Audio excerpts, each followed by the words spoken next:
अकारादिः वर्णः ह्रस्वादिः मात्रा उदात्तादिः स्वरः स्थान प्रजतनौ बलम ए बल आमे पढ़ुथिले तेणु मैं बल पाखरु आगु जीवी स्थान प्रजतनौ बलम स्थान प्रजतनौ बलम स्थान एवं प्रजतन को बल बोली कहा जाए। स्थान कौन स्थान कहले कौन पिला माने एठी उच्चारण स्थान केते प्रकार उच्चारण स्थान केते प्रकार बोली कहा है हाँ अरे उच्चारण स्थान आमर शरीर रे जो अच्छी वर्ण मानकर उच्चारण पाई केतेटा जगह कहा है किसी कहि पारुन तुम पूरा सूत्र मु सेदिन सूचना भी देइतिली अकुह विसर्जनीयम कंठ केतेटा उच्चारण स्थान कथा कहा है अष्ट उच्चारण स्थानानि मु आउ कहबी ने पिले तुम परीक्षा दब से कथा को ध्यान रखी एई मास शेष रे तुमरा परीक्षा हबो फर्स्ट सेमेस्टर तेणु सेईटा को ध्यान रखी पाठ पढ़ मु कहिची लिखिची ता परे भी जदि तुम एमती खामखियाली हबो मु कोन करि परिबी मोर किछि करिवार वाट नै अष्टौ उच्चारण स्थानानि अष्टौ उच्चारण स्थानानि उच्चारण स्थान मान संख्या हूँ 8 से दिन कही पूर्व क्लास रे टिके गैप हो जाइए गोटे सप्ताह गैप हो तुमर आ मन ना तापर अष्ट उच्चारण स्थानानि प्रजत्न कहले कौन कही से दिन प्रजत्न प्रजत्न केते प्रकार आभ्यंतर प्रजत्न बाह्य प्रजत्न च किछि कहून पिले बाह्य प्रजत्न च आभ्यंतर प्रजत्न एवं बाह्य प्रजत्न आभ्यंतर प्रजत्न केते प्रकार एवं बाह्य प्रजत्न केते प्रकार आभ्यंतर प्रजत्न कतिविधः अरे आभ्यंतर प्रजत्न केते प्रकार कौन कौन आभ्यंतर प्रजत्न आभ्यंतर प्रजत्न क्या कहती बीए क्लास रे पढ़ीच बीए संस्कृत ऑनर्स जो माने पढ़ीच व्याकरण रे से पढ़ा है सिद्धांत कौमुदी संज्ञा प्रकरण रे ही अछि आभ्यंतर प्रजत्न कहले कौन कौन अरे आभ्यंतर प्रजत्न कहले कौन कौन पिले 4 प्रकार आभ्यंतर प्रजत्न स्पृष्टः स्पृष्टः कहले को वर्ण माने स्पृष्ट वर्ण क्यों वर्ण माने स्पृष्ट वर्ण पिले मो भॉइस सुना जाउची मोर भॉइस सुना जाउची तुम माननकु क्या मैम ताहले काहे कि कौन से प्रश्न रो उत्तर काहे कि नाही आज तुम्हें जमती पढ़िबो सेटा तुमरो पिले मोर किछि असुविधा होबनी तुमको एते करी कि लेखिकी कहूची तापरे भी तुम तुमर एते जदि एमती भाब मोर किछि कहबार नै ईसत् स्पृष्टः स्पृष्टः ईसत् स्पृष्टः एको सब सिद्धांत कौमुदी पढ़िच किंतु तुम्हें सूचना देले भी कहि पारुन स्पृष्टः ईसत् स्पृष्टः विवृत्तः तथा संवृत्तः से दिन भी मो कमती कहला बेले कहिथिली लिखि नथिली विवृतः संवृत्तः इति चतुर्विधः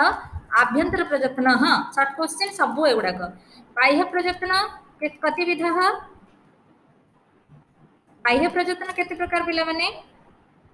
11 प्रकार एकादश प्रकार एकादश एकादश दश दश एकादश था ना एकादश प्रकार कौन कौन एकादश प्रकार बाह्य प्रजत्न विवारः संवारः विवारः संवारः श्वासः नादः घोषः घोषवर्ण कौड़ा कौड़ा अघोषवर्ण कौन तुम सब पढ़ीच अघोषः घोषः अघोषः अल्प प्राणः महाप्राणः अल्प प्राणः महाप्राणः आउ एथिरे मध्य उदात्त अनुदात्त स्वरित मध्य आसुछन्ति उदात्तः अनुदात्तः माने बाह्य प्रजनन रे जानती अनुदात्तः एवं स्वरितः ए तीनटा जाक स्वर आमर बाह्य प्रजनन अंतर्गत अटंती हैला तेणु एकादश होचंती बाह्य प्रजनन चतुर्विध होचंती आभ्यंतर प्रजनन तेणु समुदाय प्रजनन मानक संख्या होची 15 एवं तापरे स्थान होची आमर 8 प्रकार उच्चारण स्थान हैला अकुह विसर्जनीयानां कंठः इचुजसानां तालुः रूटु रूटुरसाणां दन्ताः रूटुरसाणां मूर्धा ऋतुलसानां दन्ताः उपप्वध्मानीयानाम् ओष्ठौ ಇಲ್ಲ ओष्ठ तापरे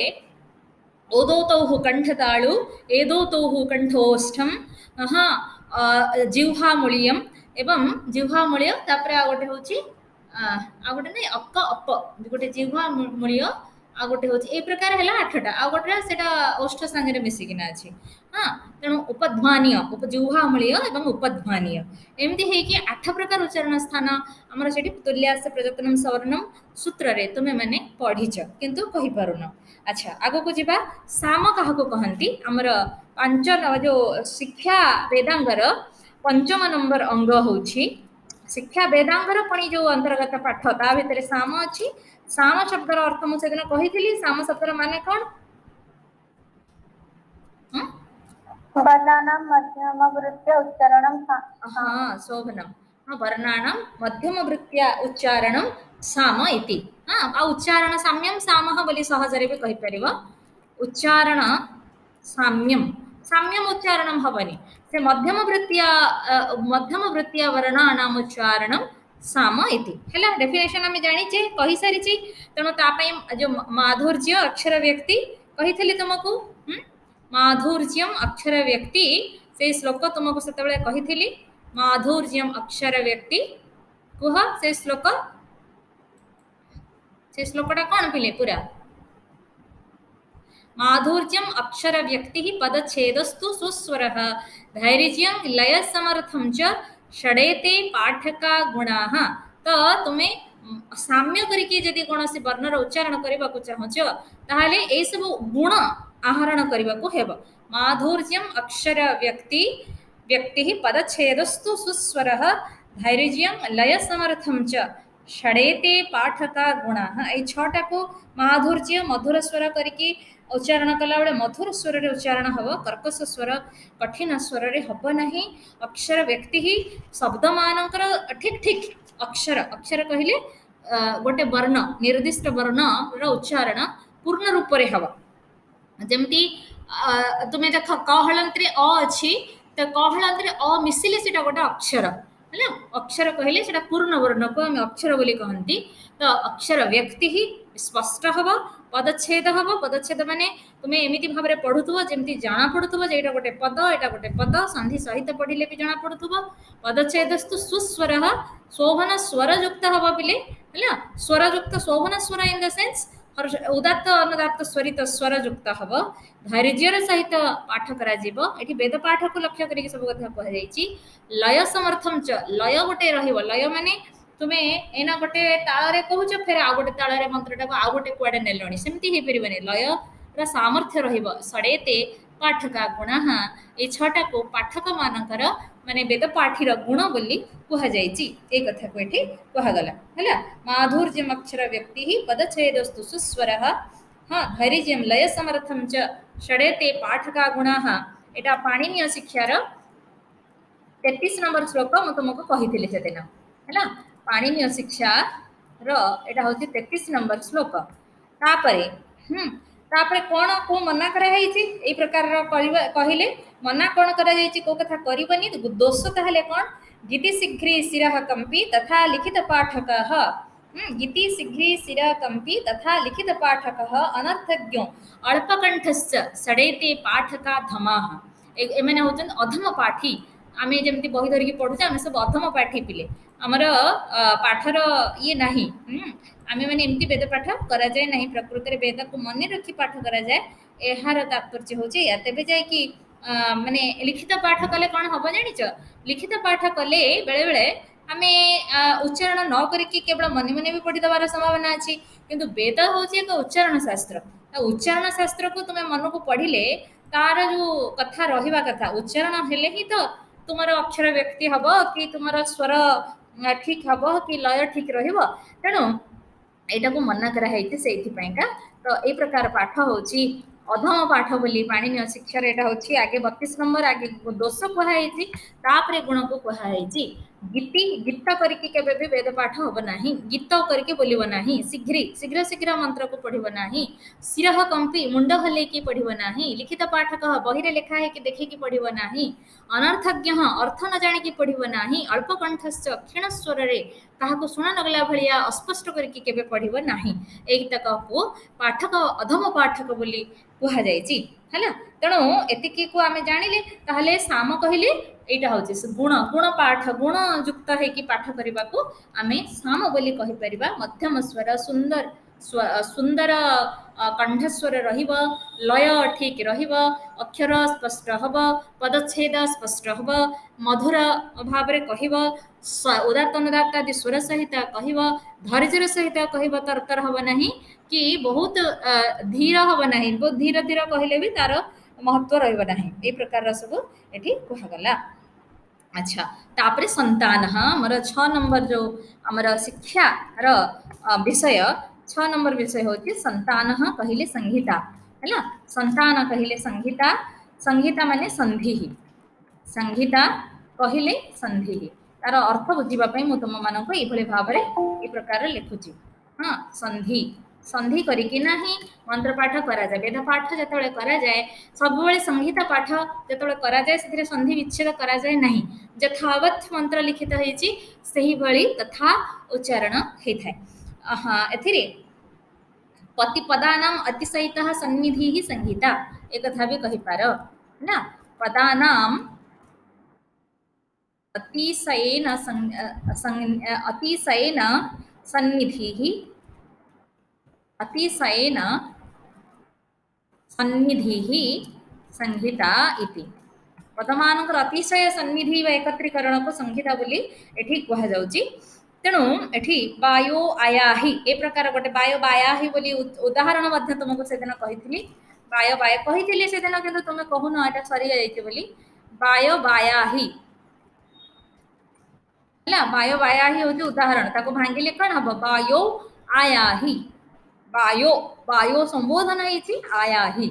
तो हे वायु तुमे आस हाँ यही अर्थ रे एठी कहा जायछि वायो आयाहि वायो बायाहि तेणु वायो बायाहि करिके पढ़िबो वायो आयाहि कहिबो नाही जते बेले तुमे पाठ करा जाउछि सेमति इंद्राग्नि आगतम जो अछि सेठी मध्य इंद्राग्नि आगतम एटा आ गोटे उदाहरण दिया जायछि आ गोटे इंपोर्टेंट कथा पिले एबे तो जतबे उच्चारण करा जाय मूर्धन्य स को यजुर्वेद रे जदा रेफ सांगरे आसीबो रेफ एवं उष्म वर्ण सहित युक्त होके आसीबो सेते बेले ताको ख बोली उच्चारण करा जिवो हला तो मूर्धन्य स को शुक्ल यजुर्वेद रे अन्य जगह रे नहे हला मूर्धन्य स को शुक्ल यजुर्वेद रे से कहउछंती जते बेले कहा सहित आसीबो रेफ सांगरे आसीबो एवं उष्म वर्ण सांगरे आसीबो हला हेले ताको ख बोली उच्चारण करा जाय यथा उदाहरण एटा मने रखिबो एटा गोटे वैशिष्ट्य खाली उच्चारण सहित संपर्कित अछि बोली आमे शिक्षा वेदांग भितरे कथाटा को पढुचे आपे लेख जे किंचित उच्चारण वैशिष्ट्यं अपि कोन शाखा भेदेन ए कथा करि पारो शाखा भेदेन किंचित उच्चारण वैशिष्ट्यं लेख किंचित उच्चारण वैशिष्ट्यं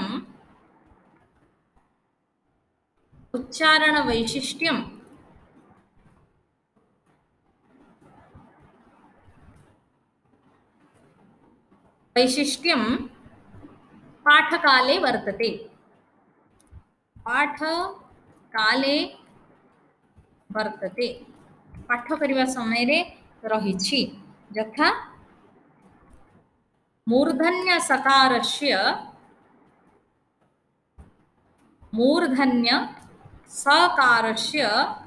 मूर्धन्यस्य सकारस्य कर मूर्धन्य सकारस्य शुक्ल यजुर्वेदे अन्यत्र नुहे है अन्य वेदरे नुहे शुक्ल यजुर्वेदे यदा सकारस्य रेफ सहितं यदा रेफ सहितं तथा रेफ सहितं तथा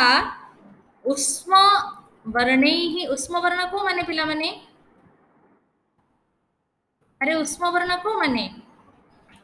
तालबेश दंतेश मूर्धन्यः शोधनम् उष्म वर्णैः सह उच्चारणं भवति तदानीं सेतेबेले कोन हबो सकारस्य खकार रूपेण ख ख कहि के उच्चारण हबो खकार रूपेण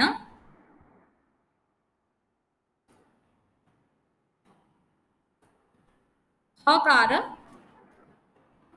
रूपेण उच्चारणम् इति हैला ताकू एभଳି भाବରେ उच्चारण हबो यथा उदाहरण करिवो यथा सहस्र शीर्षा एटा शुक्ल यजुर्वेदरे पुरुष सूक्तर मंत्र जो अछि सहस्र शीर्षा पुरुषः बुझेला सहस्र शीर्षा पुरुषः एठी सहस्र कोन हबो कुह मते सहस्र शीर्षा पुरुषः सुनिथिबो उच्चारण बेले शुक्ल यजुर्वेदी पाठ्य मानक पाखरे सुनिथिबो सेठी सहस्र शीर्षा बोली क्या उच्चारण हबो काहे कुह काहे हेला एठी हमरा आमे कारण लिखिले काहे की हबो एठी कोन से कंडीशन केमती एठी घटित होची मते कुह सहस्र शीर्षा मूर्धन्य स जगह ख उच्चारण हबो काहे की हेला किरे अरे कहन कथाटा पूरा कहले जदि मूर्धन्य सटा रेफ सहित एवं ता सांगरे जदि लागिकी रही उष्म वर्ण ताहले से सकारटा ख बोली उच्चारण हम एठी से होउची कि नहीं रेफ अछि ना नहीं सहस्र शीर्ष रे आज्ञा मैम आउ तापरे उष्म वर्ण ता सांगरे अछि कि नहीं पाखरे आज्ञा मैम अच्छी तो सेटा कहन कहीं बसी रोच कहीं सहस्र शीर्षा पुरुषः अन्य वेदरे ऋग्वेदरे भी मंत्र अच्छी पिले किंतु ऋग्वेदरे एभली उच्चारण हम ना कारण यही नियम कौचित आ गोटे उदाहरण देख केमी होनी केमी देख तुम्हें पढ़ुच मंत्र ईशेत्वा ऊर्जेत्वा देख से जगह होनी है इसे जगह देख ईशेत्वा ईशेत्वा है ये होनी ये तो इक्षेत्वा कहीं कहना ना कहीं कहना कह एठी मूर्धन्य स अछि किंतु इखे बोली कहा जाउनी इसे ही कहा जीवो काई कहा हलानी कह मैम रेफ नहीं आउ रेफी नहीं आउ अन्य पर आर कंडीशन टा दिटे जाक नहीं उष्म वर्ण नहीं कि रेफ भी नहीं सेति में कहबार किछ आवश्यकता नहीं सेठी किंतु उष्म वर्ण अछि रेफ भी अछि सेति में सेठी कहा गला बुझिला तो एई भली भलिया उदाहरण एठी दिया जाय सहस्र शीर्षा को माध्यम दिन पाठी माने सिरेखा बोली कहउछन शीर्षा भी कहउनांती सहस्र सिरेखा एई भलिया उच्चारण करूछन बोली कहा गला अच्छा आ गुड इंपोर्टेंट कथा ए शिक्षाटा हूँ पिले कमन कमन कहले सामान्य समस्त वेद धर शुक्ल यजुर्वेदर शिक्षा सॉरी शिक्षा ग्रंथ शुक्ल यजुर्वेदर शिक्षा मानकर ग्रंथ सामान्य भाव शुक्ल यजुर्वेद ही कहुई सेमती ऋग्वेदर शिक्षा ग्रंथ सामान्य भाव ऋग्वेद कहुई सामग्रिक भाव में किंतु प्रति शाखा जो ग्रंथ उच्चारण जो निर्दिष्ट ग्रंथ रचना करागला ताको प्रातिशाख्य बोली कहगला प्रातिशाख्यम ए शिक्षा भितर आसीबो एटा को ख शिक्षा को क एटा को प्रातिशाख्य बोली कहि कहबो शाखम शाखम प्रतिशाखम शाखम शाखम प्रतिशाखम प्रतिशाखम प्रतिशाखे भवम प्रतिशाखम भवम प्रतिशाखे हुएनी हैला तो प्रतिशाखम आम तरतर है कि मैं कहला बेले बहुत भूल कहूँ प्रतिशाखम भवम प्रातिशाख्यम कारण प्रतिशाखाटा गोटे अव्ययीभाव समास अव्ययीभाव समास तो यथापूर्वम यथापूर्वे केवे कह जाएनि यथापूर्वम प्रत्यहम कह प्रत्यहे केवे कह जाएनि प्रतिशाखम भवम प्रातिशाख्यम प्रातिशाख्यम बुझीगला प्रति शाखारे हेउची जोटा ताको हमें प्रातिशाख्य बोली कहि थांती प्रतिशाखे भवम प्रातिशाख्यम तो एठी से कहउछंती जे वेदाभ्यास पांच प्रकार बोली म तुमको कहिथिली हां वेदाभ्यास पंचथा बोली कहा जाईछि वेदाभ्यास पांच प्रकार कौन कौन जे अध्ययनम वेदाभ्यास पंचथा बोली प्रातिशाख्य ग्रंथ मानकर नियम वेदाभ्यास वेदाभ्यास पंचथा पचरा जीव पांच एक मार्किया प्रश्न भी आसीबो वेदाभ्यास केते प्रकार मल्ले रख पंचथा वेदाभ्यास पंचथा कौन कौन अध्ययनम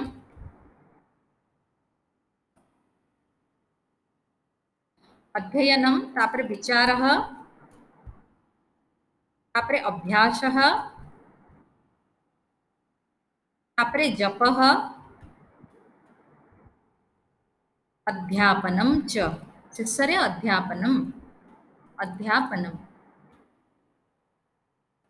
पांच प्रकार आगे निजे पढ़िबो तापरे ताको विचार करिवो माने मनरे ताको विचार करिवो तार अर्थ विचार करिवो अभ्यास करिवो मने रखिबा पई जप माने ध्यान करिवो मनन करिवो ताको मनि पकेइबो एवं तापरे जे पढ़ेइबो तो ऋक् प्रतिशाख्य र सूत्र माननकु हां सूत्र मानकर पांचटा जगह कथा को विधिबद्ध भाव में कहा जाइए हाँ अध्ययन होची अध्ययन करबा माने केमती गुरुमुख उच्चारण अनुच्चारण पूर्वक अध्ययन बोली वेदरे कहा जाइए और विचार विचार होची मनन मन रे भाबिबो ताको तार अर्थ सहित भाबिबो हाँ विचार मध्य दुई प्रकार बोली कहा जाइए गोटे होची अर्थतः विचार अर्थ सहित विचार करिवो आ गोटे लक्षणतः विचार ताको लक्षण सहित विचार करिवो बोली कहा जाइए तेणु एठी से कहउचंती जे तो ये जो वेदर कथा कहगला प्रति शाखारे निर्दिष्ट वेद शाखारे जमी देख ये गोटे उच्चारण कथा आसला जे शुक्ल यजुर्वेदर शाखा मानकर उच्चारण जगह जदि ए प्रकार कंडीशन थिबो ताहाले मूर्धन्य सेटा ख बोली हबो हैला तनो ए कथा जो सेठी कहगला ए भलिया अन्य वेद मानकर किसी वैशिष्ट्य मध्य अछि अन्य निर्दिष्ट शाखा मानकर किसी वैशिष्ट्य अछि से कथा को पूरण करिवा पई बा ताको सूत्रित करिवा पई ताको लिपिबद्ध करिवा पई प्रतिशाख्य ग्रंथ माने हेचंती हैला स्वरः वर्णः अक्षर मात्रा दैवं जोग आर्षमेव च मंत्रम जिज्ञासमानेन वेदितव्यं पदे पदे तेणु तुम्हें गोटे मंत्र को जानिबा को हेले मंत्रर स्वर वर्ण अक्षर मात्रा देवता हाँ जोग जोग कहले विनियोग आर्ष आर्ष कहले ऋषि ए सब को जानिबा को उचित मंत्र जिज्ञासमानेन वेदितव्यं पदे पदे प्रति पदरे ऋषि किए देवता किए छंद कौन विनियोग कौन स्वर कौन ये वर्ण कौन अच्छी मात्रा कौन अच्छी ये सब विषय रे ज्ञान कले जाइए तुम्हें मंत्र ज्ञान पूर्ण रूप से करि ए कथा को एठी कहि दिया जाइए तुम्हें से श्लोकटा लिखि रखिबो स्वरो वर्णो निश्चित भाव में गोटे मंत्र जानिबा कहले ए कथा अनिवार्य स्वरो वर्णो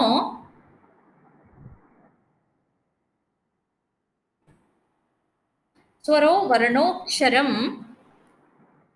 स्वरो वर्णोक्षरं मात्रा दैवं योगार्षमेव च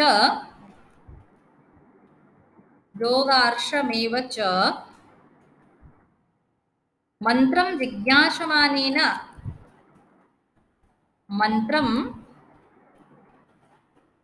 जिज्ञासमानेन वेदितव्यं पदे पदे वेदितव्यं पदे पदे है ना प्रति पदरे जानिबा निहाती जरूरी बोली एक कथा को एठी कहा जायछि हाँ तापरे से कहउछंती मंत्र मानकर लक्षण होछि ज्ञान हाँ यार निर्देश स्पष्ट भाव रे सौनक ऋषि हाँ ऋग्वेद प्रतिशाख्य देइछन्ति बोली से कतं पद्मगर्भं परमं त्वादिदेवं प्रणम्य अर्चां लक्षणाम आह सौनक तारे लक्षण मान को ही कहा जायछि कहार लक्षण मान को ए जो वर्ण मात्रा स्वर वर्ण ए सब कथार लक्षण को ऋक् प्रतिशाख्य कहा जायछि बोली एठी से कहउछन्ति हाँ तेणु प्रातिशाख्य ग्रंथर नाम ऋक् प्रतिशाख्यर अन्य ग्रंथर नाम होछि ऋक् लक्षणम ऋक् प्रातिशाख्यस्य अपरं नाम ऋक् प्रातिशाख्यस्य अपरं नाम ऋक् लक्षणम ऋक् लक्षणम ऋक् लक्षण बोली कहउछन्ति बोली ठीक कहा जायछि पदक्रम विभागज्ञो वर्णक्रम विचक्षणः स्वरमात्रा विशेषज्ञो गच्छेत् आचार्य संपदम। आचार्य संपदम माने जने आचार्य बोली सेतबे ताको कुहाजिबो जे पदक्रम विभाग माने पदक्रम विभागज्ञ कहिबार अर्थ संहिता पाठ को जे पदपाठ एवं क्रम पाठ रे परिवर्तन करिबा जानिचंती। वर्णक्रम विचक्षण वर्ण मानकर जो क्रम अछि आमे जेमति वर्ण मानकर क्रम जानिचे पिले वेदर क्रम वर्ण क्रम सया नुहे टिके परिवर्तन अछि। आमे जेतले ऋग्वेद भाष्य सॉरी ऋग प्रतिसाख्य पढ़िबा थर्ड सेमिस्टर रे आमे से विषय रे पढ़िबा। स्वर मात्रा विशेषज्ञ स्वर एवं मात्रा विषय मध्य जे विशेष भाव रे जानिची आमे ताकू ही आचार्य बोली कहि परिबा। तेनु एटा ऋग प्रतिसाख्यर कोन क्षेत्र ताले विचार करा जाउची मंत्र मानकर स्वर मात्रा तापरे स्वर मानक भितरे संधि ए सब कथा कहै जे ऋग प्रतिसाख्यर 18टा पटल अछि। पटल कहिले चैप्टर चैप्टर को एठी पटल बोली कहै जे ऋग प्रतिसाख्यर तेणु एठी से ऋग प्रतिसाख्यटा को प्रतिनिधि ग्रंथ भाव रे निया जाउछ। किंतु ऋग प्रतिसाख्य पिला माने होछि ऋग्वेदर सौनक शाखा जो आमे पढुचे जहा ऋग्वेदर शाखा सेटा होछि सौनक शाखा। सौनक शाखार गोटे उपशाखा थिला शैशिरीय शाखा से शैशिरीय उपशाखार उच्चारण पाइका निर्दिष्ट थिला ऋग प्रतिसाख्य। अन्य तो से भली अन्य शाखा मानकर थिबो साकळ साकळ सॉरी सौनक शाखा को साकळ शाखा साकळ शाखार उपशाखा होछि शैशिरीय शाखा तार होछि ग्रंथ होछि ऋग प्रतिसाख्य।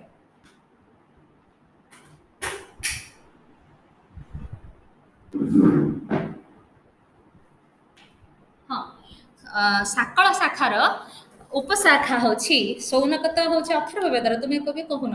अच्छा साकळ शाखार उपशाखा होछि शैशिरीय शाखा और शैशिरीय उपशाखार उच्चारण निमित्त उद्दिष्ट जो ग्रंथ थिला सेटा होछि ऋग प्रतिसाख्य। तेबे बाष्कळ शाखार थिबो आश्वलायन सांखायन मांडुकायन समस्तंकर थिबो सेमतिका प्रतिसाख्य। प्रातिसाख्य कहै माने प्रति शाखार गोटे गोटे उच्चारण ग्रंथ थिबो निश्चित भाव में जेमतिका तुमे गोटे जिनसटे किनिले ताकू केमती यूज करबा पय तार जो मैनुअल थाए मैनुअल बुक गोटे छोटिया बहिटे निश्चित थिबो गोटे जिनस रे एनी इलेक्ट्रॉनिक्स जिनस हो जहा किछि तुमे किनुछ सेमति भाव रे गोटे शाखा को अध्ययन करबा पय उच्चारण करबा पय तार मैनुअल बा तार जो निर्देशिका ग्रंथ से होची प्रतिसाख्य ग्रंथ केमती ताको उच्चारण करिवो किंतु उपलब्ध हो नाही। देखो केते केते निश्चित प्रतिसाख्य ना ही कहूचे जे तबेटा प्रतिशाखार अछि किंतु एबे सब वेदर उच्चारण नाही। ऋग्वेदर मात्र ए गोटिए जोटा कि शैशिरी उपशाखार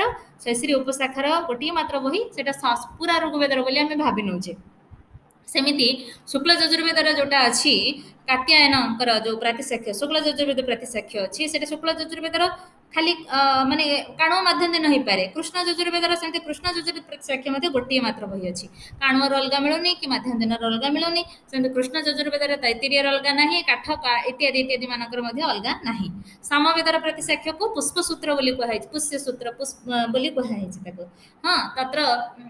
गोटिए मात्र ता भी सेठी भी से गोटे मिलुछि। अथर्ववेद प्रतिसाख्य भी गोटे मिलुछि जेबे कि अथर्ववेदर शाखा 9टा शाखा हलानी 9टा शाखार 9टा प्रतिसाख्य ग्रंथ हवा कथा नाही हैला। तेणु एभଳି भावरे हमर ग्रंथ मानक मिलुनी गोटे गोटे सब वेदर गोटे गोटे मात्र जहाँ उपलब्ध होछि। तेणु प्रातिसाख्य तुमको माने पचरा जीव जे शिक्षा ग्रंथ थाउ थाउ व्याकरण थाउ थाउ प्रातिसाख्यर कोन आवश्यकता अछि ए होछि प्रतिसाख्यर आवश्यकता प्रति शाखार उच्चारणगत वैशिष्ट्य को प्रतिपादन करिवा होछि प्रातिसाख्य ग्रंथर महत्व हैला। प्रति वेद शाखम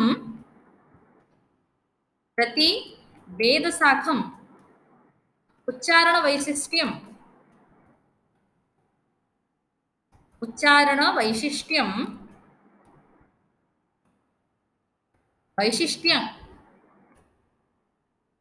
प्रतिपादनाय प्रातिसाख्य ग्रंथाः हैला एथि पई प्रातिसाख्य ग्रंथ मानकु प्रणयन करा जायछि प्रातिसाख्य ग्रंथ। तापरे शिक्षा छंदो व्याकरण ही सामान्यन हाँ एठी लिखा है स्पष्ट करके पिले कह जाय प्रातिसाख्यर प्रयोजन कौन प्रातिसाख्य ग्रंथ से प्रयोजन शिक्षा ग्रंथ छंदो व्याकरण ही सामान्यन उक्त लक्षणम शिक्षा ग्रंथ द्वारा छंदो संबंधी ग्रंथ द्वारा एवं व्याकरण ग्रंथ द्वारा सामान्य भाव रे उच्चारण नियम को लक्षण को कह तद एवं इह शाखायाम इति शास्त्र प्रयोजनम किंतु ए निर्दिष्ट शाखा रे से कथा सब कोन हबो कहले उच्चारण सब कोन हबो तद विषय रे जो ग्रंथ कहि थांती से होचंती प्रतिशाख्य ग्रंथ तनु ए श्लोक एठी लिखि पारो शिक्षा छंदो शिक्षा छंदो व्याकरणैः एटा एकाठी रहिबो पिले भूल हे जवन हले शिक्षा छंदो व्याकरणैः शिक्षा छंदो नहले व्याकरणैः हैला ना शिक्षा तीनटा हबारु व्याकरणैः कहा हैछि शिक्षा छंदो व्याकरणैः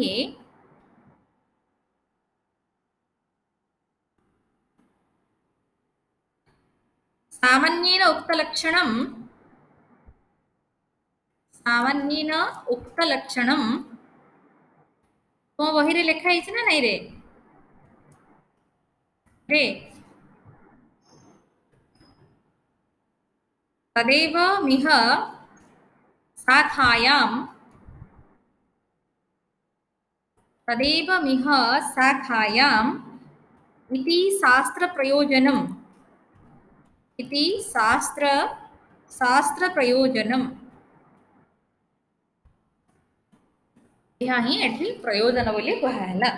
तबे स्पष्ट हे गला जे एठी आमी सामान्य भाव रे मोइटा आरंभ रे भी कहिछि तुमको से प्रतिशाख्य ग्रंथ र कोन आवश्यकता अछि जे शिक्षा ग्रंथ अछि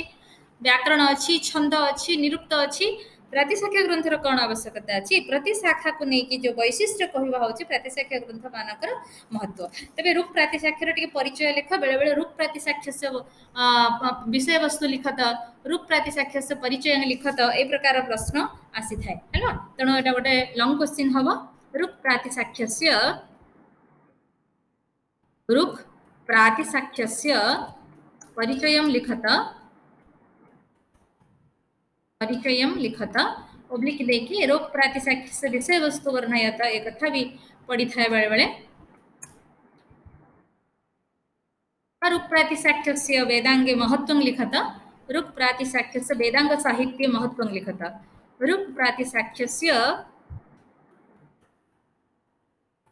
वेदांग साहित्ये किं महत्वं वर्णयत वेदांग साहित्ये किं महत्वं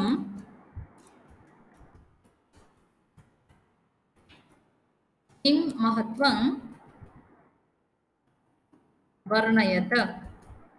ना कौन महत्व वर्णना कर बोली पड़ी थाए अच्छा रूप प्रातिशाख्य को आ गोटे ना होछि तार होछि ए रूप प्रातिशाख्य रे आ गोटे ना होछि परिषद हां परिषद बा पार्षद बोली मध्य पारिषद सूत्रम रूप प्रातिशाख्य रे तीनटा ना रूप प्रातिशाख्यस्य अपरंग नाम रूप प्रातिशाख्यस्य नामान्तराणि प्रातिशाख्यस्य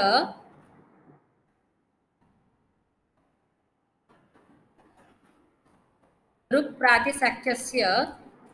नामान्तराणि नामांतर होछि तार पार्षदः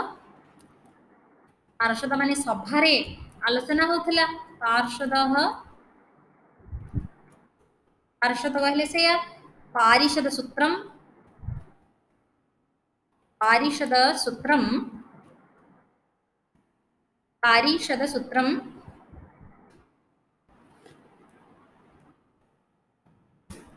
आउ कोन कह जाउथला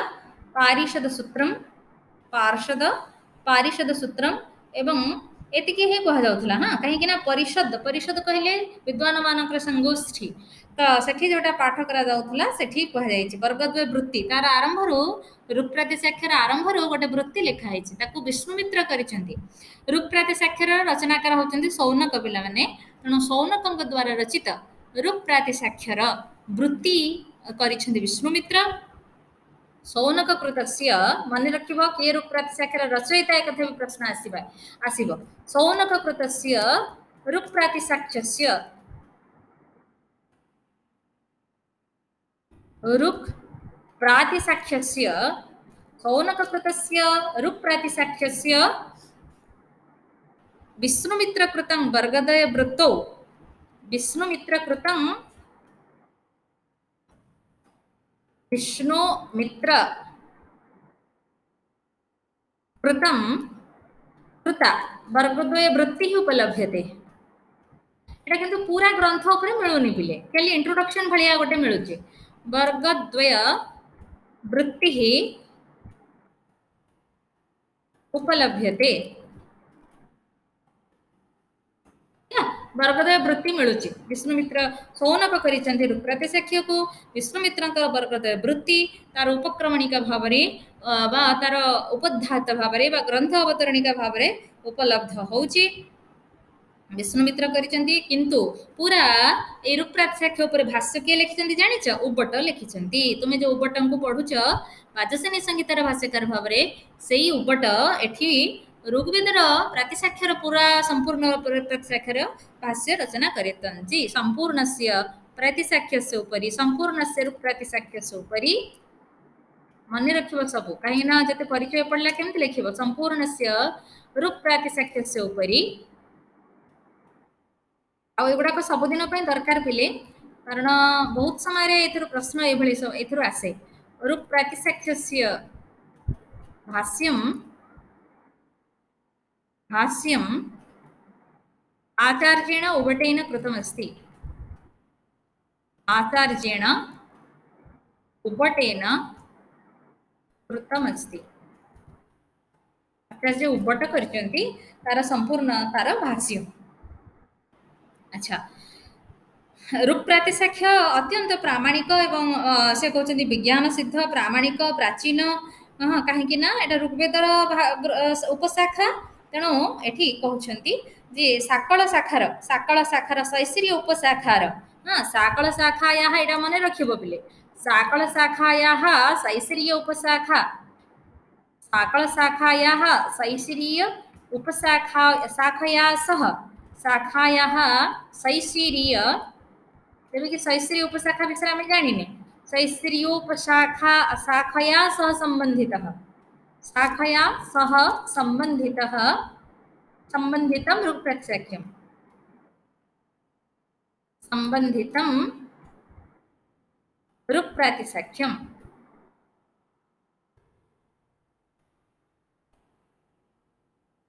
संबंधित होची रूपप्रातिसाख्य बोली एथिरे कहा जायछि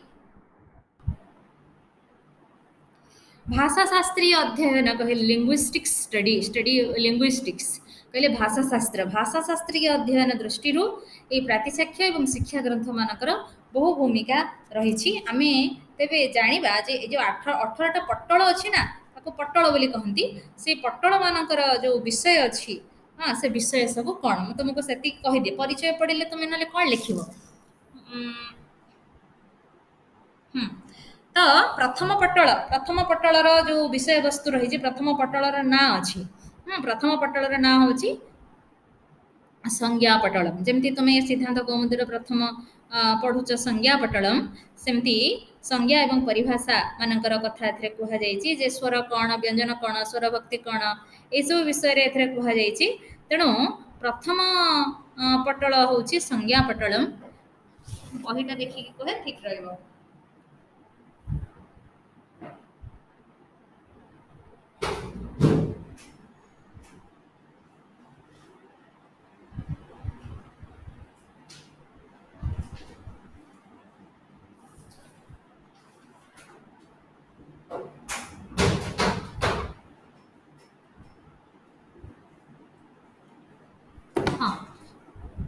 प्रथम पट्टलम लेखदान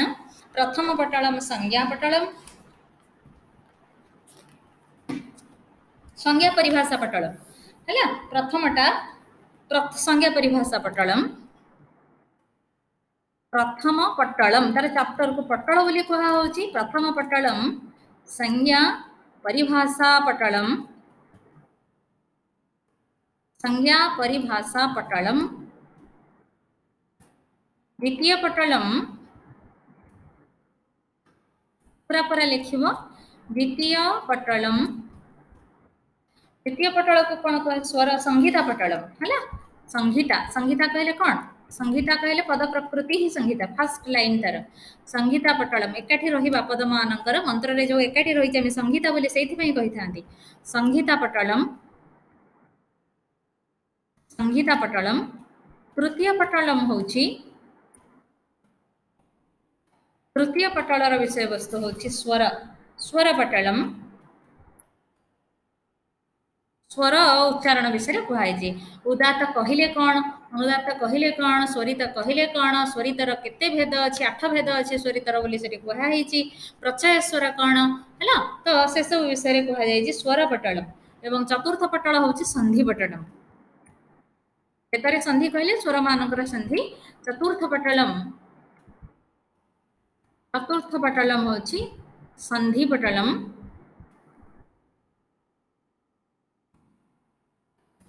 पंचम पटल पटल पंचम पटल होची नति पटलम। पंचम पटलम भी संधि एक प्रकार बोली नति संधि बोली कहुई। तेणु पंचम पटलम होची नति पटलम। षष्ठ पटलर विषय कौन, ध्वन्यागम पटलम। ध्वनि आगम हम आगम विपर वर्णाक्रमो वर्ण विकार नाश निरुक्तर कथा ये आगम हम लोप हम यू कथा जो कहुई। मध्य लोप अंत लोप प्रारंभ लोप मध्य आगम अंत आगम प्रारंभ आगम यू कथा सब अच्छी जो जमी निरुक्त कहुई। तेणु यू भाषा शास्त्र विषय। तो षष्ठ पटलर ना हूँ ध्वन्यागम पटलम। ध्वनि आगम पटलम ध्वन्यागम पटलम। ध्वन्यागम पटलम जमीतिका माने स्वर भक्ति रे होई थाए तुम पढ़िबो आमे से आगो गले पढ़िबा। तो तापरे सप्तम पटलर ना होसी प्लुति पटलम। सप्तम अष्टम तीन अष्टम नवम तीनटा जाक को प्लुति पटलम बोली कहा जाय छे। हला सप्तम रु आरंभ करी सप्तम रु आरंभ करी नवम पटल पर्यंतम नवम पटलानी प्लुति पटलम बोली नामकरण करा जायति। प्लुत स्वर तेणु प्लुति विषय विशेष विवरणी प्लुति पटलम बोली कहा जायछि। नवम गला तेणु दशम पटलर ना होची क्रम पटलम माने क्रम पाठ जो करा जाए। तो दशम पटल को क्रम पटलम बोली कहा जायछि। दशम पटल होची क्रम पटल। एकादश पटल क्रम हेतु पटल। एकादश पटलम क्रम हेतु पटलम।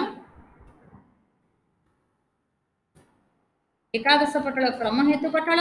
द्वादश पटल होची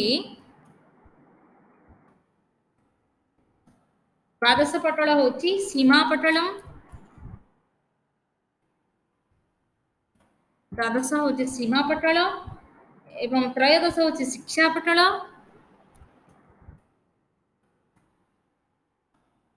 त्रयोदश पटलम शिक्षा पटलम। चतुर्दश पटल को आम कहवा उच्चारण दोष। जमती उच्चारण दोष देखले गीति कंपी हाँ गीति ही शीघ्र शिर कंपी। तेणु चतुर्दश पटलम ए विषय विशद विवरणी अच्छी। चतुर्दश पटलम होची आमर चतुर्दश पटलम रे होची उच्चारण दोष पटलम। उच्चारण दोष पटलम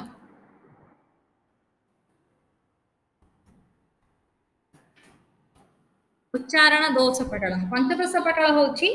ओंकार पटलम। ताकू ओंकार पटल कहिवार तार आ गोटे ना भी अच्छे वेदाध्ययन पटलम।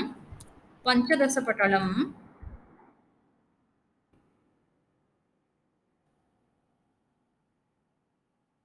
पंचदश पटलम ओंकार पटलम। ओंकार पटलम वेदाध्ययन पटलम वा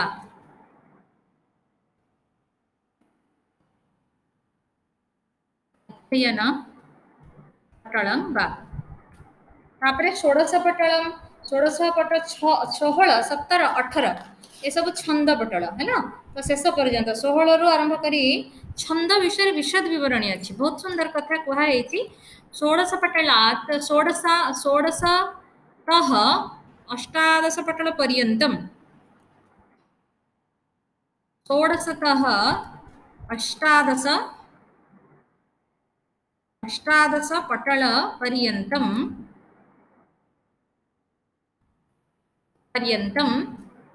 छन्दपटलाः छन्दपटलं तार ना होची छंदो छंदः पटलम छंदो हवनी प अछि सेठी संधि हवनी छंदः पटलम वर्गर तृतीय वर्ण आठुथिले आगु हेतांता सेठी उकार नहले हवनी अच्छा तेणु एठी सामान्य भाव में तुमको मु कहिदेली जे एई प्रातिशाख्य ग्रंथर रूप प्रातिशाख्यर विषय वस्तु कौन बोली केना हैला तेणु रूप प्रातिशाख्य एक अत्यंत प्रामाणिक ग्रंथ हमर जो विष्णुमित्र वर्गदर वृत्ति अच्छी से विषय में चर्चा अलग प्रकार कहुई आम से भितर को आसबू जीवानी आर भाष्यकार होती जड़े उबट है शुक्ल यजुर्वेद से जह भाष्यकार उबट सह से शुक्ल अस्य रूपप्रतिशाख्य से भाष्यकार हाँ शुक्ल यजुर्वेद से माध्यम शाखाया लिखि रख शुक्ल यजुर्वेद से माध्यम शाखाया माध्यम शाखाया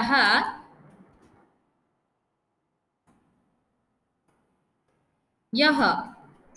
उबटः भाष्यकारः सः अत्रापि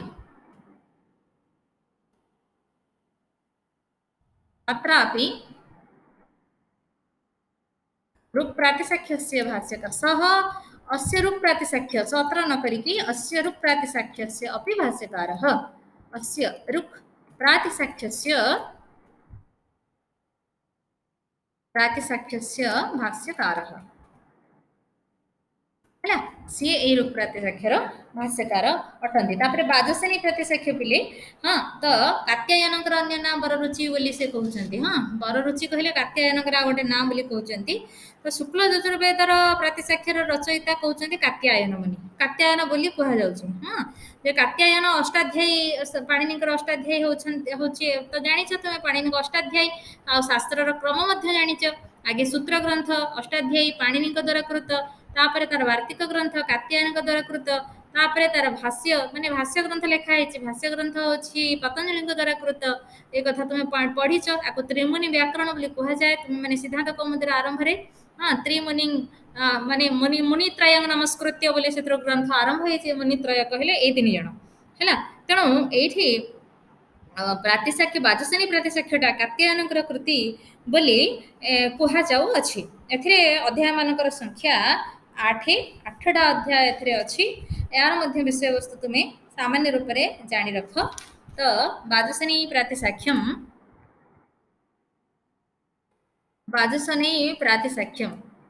एटा रूप प्रातिशाख्य सरला तापर बाचसेनी प्रातिशाख्य से परिचय प्रदत्त यदि पढ़िला बाचसेनी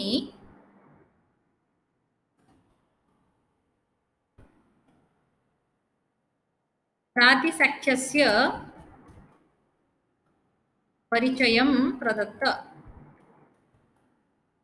बाचसेनी प्रातिशाख्यर परिचय दियो बोली यदि पढ़िला ताहले कोन हबो तेबे बाचसेनी प्रातिशाख्य समुदाय अध्याय मानकर संख्या पररुचि बोली लिखिबो सामान्य भाव रे जे अत्र वार्तिककारः कात्यायनः ताको तांकर नामांतर कात्यायनकर आ गोटे नाम बररुचि बोली कहा होछि जे वार्तिककारः कात्यायनः वा बररुचिः कात्यायनः बररुचिः अस्य प्रातिशाख्यस्य अस्य प्रातिशाख्यस्य प्रणीता इति उच्यते प्रणीता इति उच्यते हैला ये प्रातिशाख्यर यही प्रणीता बोली कह जाऊ अछि अस्मिन् ग्रंथे एई ग्रंथरे समुदाय 8टा अध्याय एवं 734 सूत्र अछि बोली कहबो ते अस्मिन् ग्रंथे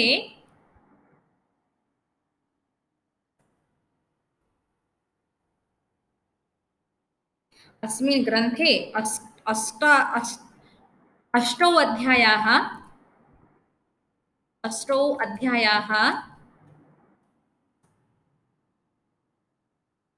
चतुस्त्रिंशदुत्तरसप्तशत सूत्राणि च सन्ति एतिकी अध्याय एतिकी सूत्र एथरे अछि तबे प्रथम अध्याय विषय वस्तु प्रथम अध्याय सबुठ अधिका प्रथम अध्याय रे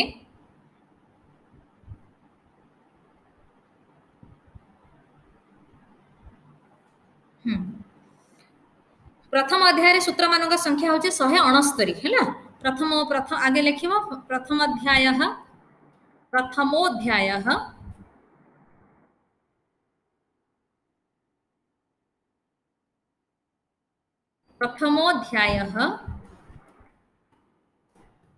अच्छा प्रथम अध्याय रे सूत्राणाम संख्या 169 सूत्राणि तमे ताको ठीक ठीक करिवो सिते सूत्र विषय वस्तु कोन अत्र वर्णोत्पत्ति ही लिखि रख तुम लेख लेखुनि मु लेखले डेरी होची शीघ्र शीघ्र पढ़िबा वर्णोत्पत्ति ही सेथिरे अध्ययन विधि ही वर्णोत्पत्ति ही अध्ययन विधि ही संज्ञा परिभाषाः वर्णानाम् उच्चारण स्थानानि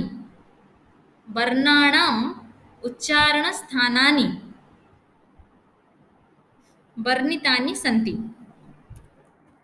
उच्चारण स्थानानि वर्णितानि सन्ति तापर द्वितीय अध्याय विषय वस्तु कोन लेख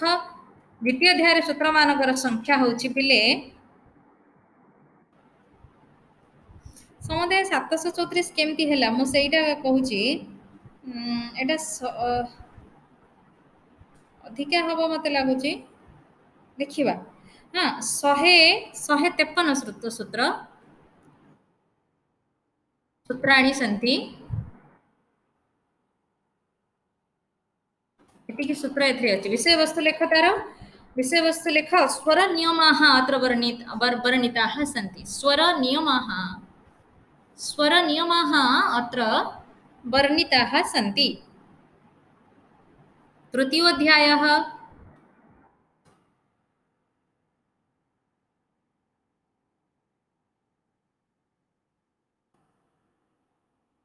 तृतीयोऽध्यायर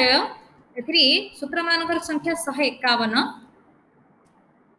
एतिकी सूत्राणि अत्र संधि नियमाः वर्णिताः सन्ति अत्र संधि नियमाः वर्णिताः सन्ति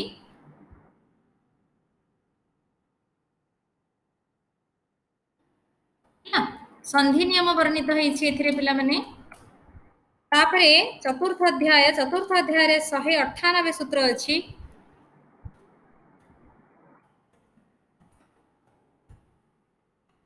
198 सूत्र रहिछि तो संधिः पदपाठः लेख संधिः पदपाठः तथा क्रमपाठः इति एतेषां नियमाः क्रमशः वर्णिताः सन्ति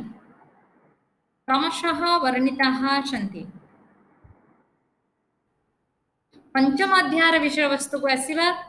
पंचम अध्याय विषय वस्तु कोन पिले पंचम अध्याय के सूत्र मानकर संख्या 46 कम छोटटी अछि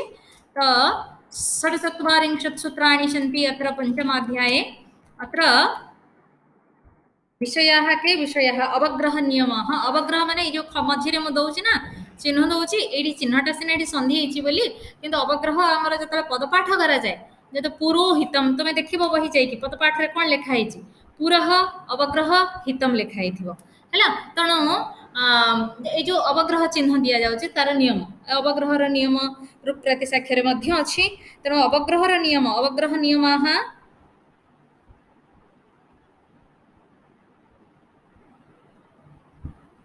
अत्र वर्णिताः सन्ति समस्त पदे जतले समस्त पदटा को भांगिबो तुमे सेते बेले अवग्रह दीटा पद माने दीटा पद को मिसै केना गोटे समास होई थाए तण बा तीनटा पद को मिसै कि समास होई थिया हेथिबो कि ततोधिक पद भी मिसि थांती समाहार द्वंद्व यदि हबो ताहले ततोधिक पद भी मिसि थिबे तण प्रति पद को पृथक देखाइबा पय गोटे अवग्रह चिन्ह दिया जाए पद पाठ कला बेले तण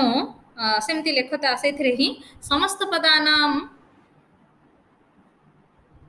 पदपाठे पृथक्करण काले पदपाठे पृथक्करण काले अवग्रह चिह्नं दीयते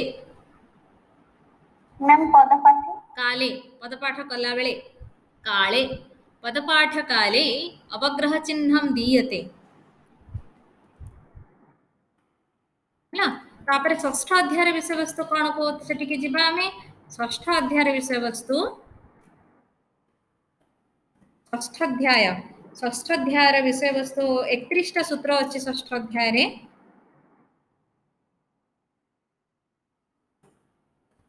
सब मिसेले हम कि नहीं से देखा कथा षष्ठ अध्याय रे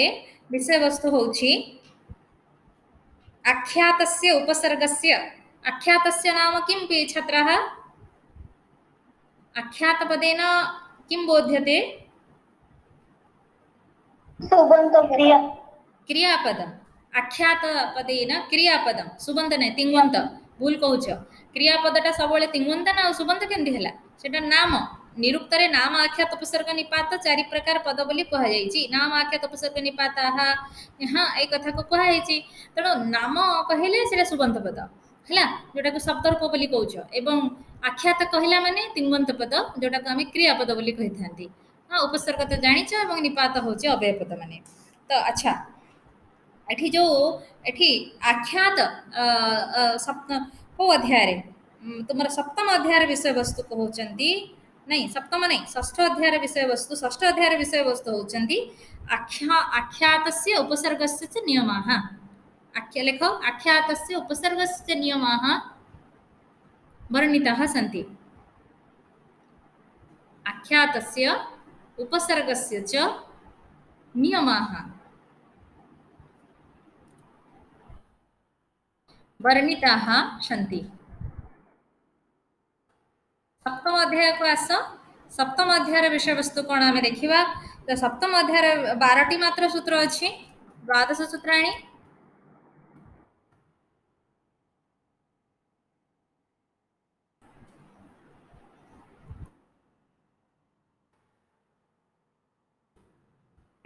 सप्तम अध्याय 12 गोटी सूत्र मात्र रही तार विषय वस्तु है सप्तम अध्याय परिग्रह अवग्रह परिग्रह परिग्रह माने जो तुम्हें कौन करुच इतिकरण बोली जो करा जाउची ना धर गोटे जतबे पदपाठ करा जाए क्रमपाठ भी करा जाए आगु विकृति पाठ रे कथाटा आवश्यक हुए जो मझिरे गोटे इति बोली कहंती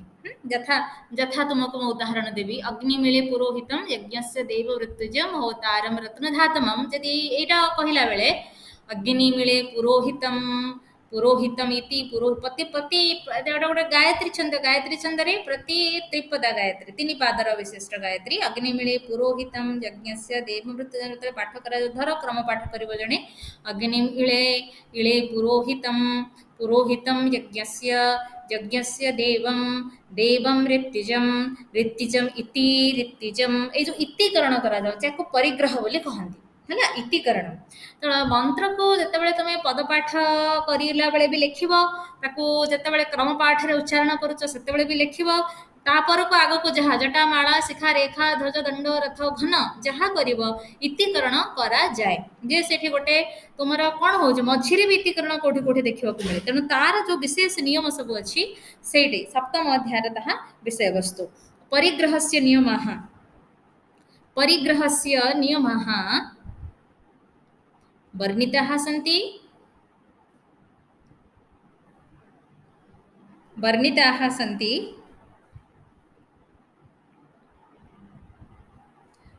परिग्रह परिग्रह नाम परिग्रहो नाम बा परिग्रहः नाम कर परिग्रहः नाम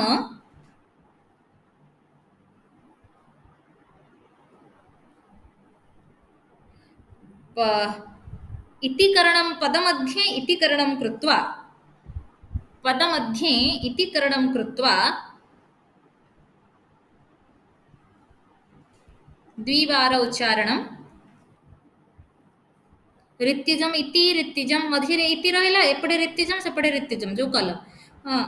पदस्य द्विवारम् उच्चारणं ताको आमे इतिकरण बोली कहिथांती। अच्छा लास्ट अध्याय अष्टम अध्याय कोन विषय वस्तु रहिति पिले अष्टमोध्यायः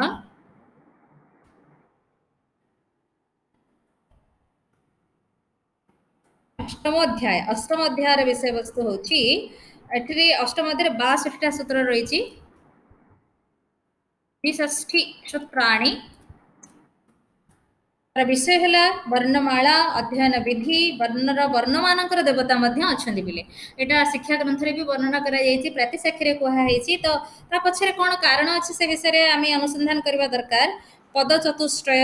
एवं पद चार्टा जाक माने वर्णमानकर देवता कौन पद चतुष्टय कौन तांकर गोत्र कौन ए सब विषय पद चतुष्टय कहले नाम आख्यात उपसर्ग निपात से किए देवता कौन गोत्र से विषय भी कहुई सब तेणु यहाँ गोटे इंटरेस्टिंग चैप्टर एथिरे तेणु लिखिबो सेया जे वर्णमाला अध्ययन विधि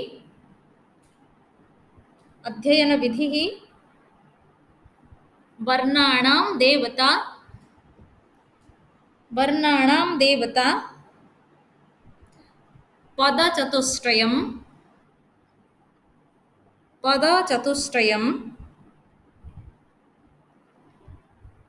तेषां देवताः गोत्रं च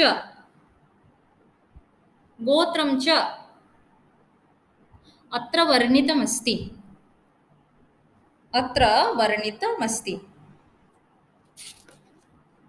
हैला अब आम विशेष जीवानी ता भीतर बहुत कथा से कहिसेंती माने प्रतिसाक्ष्य विषय रे व्याख्या विषय रे हाँ बहुत जिनस से कहा जाइछि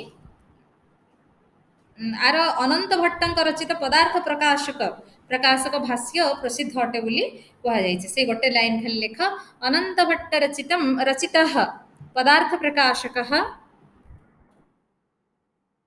अनंत भट्ट रचितः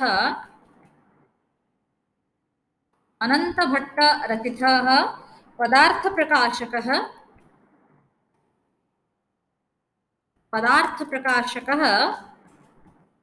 अस्य प्रातिसाक्ष्यस्य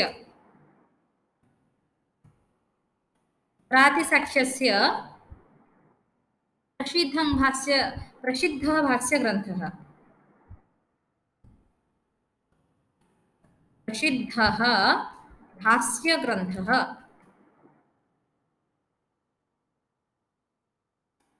प्रसिद्ध भाष्यग्रंथ अटे बोली एथरे कहा जाइछि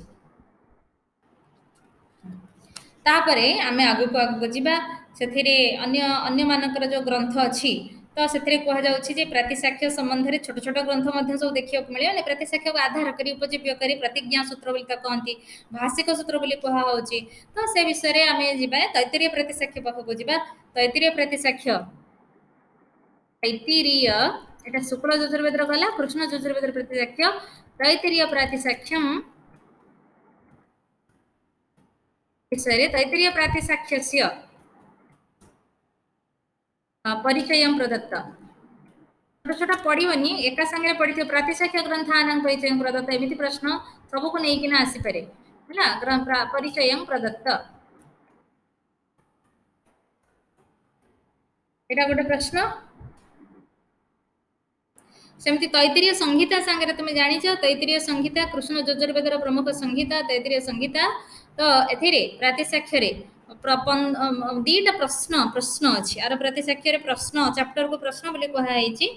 हैला प्रश्न को खंड बोली भी कहा जाउछि एवं प्रत्येक खंड रे माने 12टा अध्याय अछि माने मूलतः गोटे बड़ विभाजन को खंड वा ताको प्रश्न बोली कहा होछि तेणु तापरे पुणी से ता भितरे प्रति प्रश्न रे 12टा अध्याय समुदाय 24टा अध्याय अछि आ भितरे आर विषय मध्य से कारण एटा भाषा विज्ञान दृष्टि जेहेतु करा जाउछि मु तुमको कहिछि उच्चारण विज्ञान एटा ध्वनि विज्ञान उच्चारण विज्ञान तेणु जहाँ सब भाषा विज्ञान अंग विशेष ताको ही प्रतिसाक्ष्य ग्रंथ एटी प्रतिपादन करितांती हैला प्रथम प्रश्न रे एठी वर्णना करा जाइछि जे वर्णमानकर एकत्रीकरण वर्ण समाम्नाय करा जाइछि शब्दमानकर उच्चारण स्थान शब्दमानकर उत्पत्ति किभଳି ହେଲା एई प्रकार विषय वस्तु एथिरे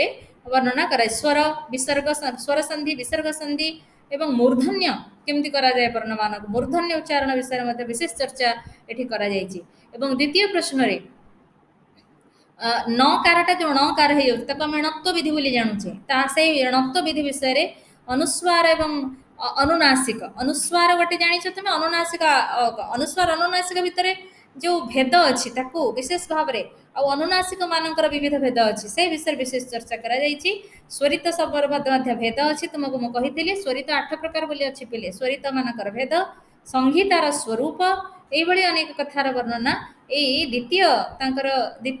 जो प्रश्न अच्छी प्रथम प्रश्न द्वितीय प्रश्न तो विशेष भाव में वर्णना करा जायछि तेणु से कथा को लेख जे तैत्तिरीय प्रातिसाख्यम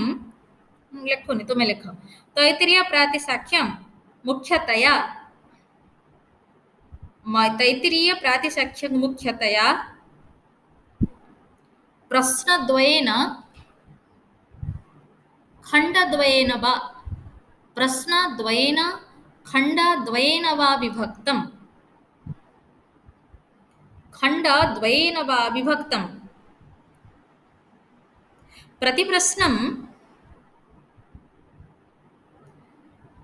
प्रतिप्रश्नं द्वादशाध्यायाः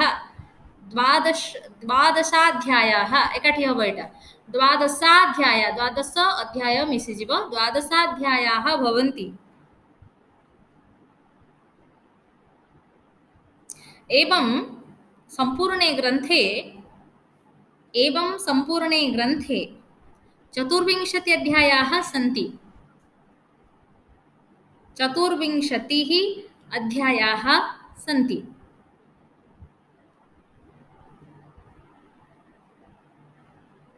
प्रथम प्रश्ने क करके लेख क प्रथम प्रश्ने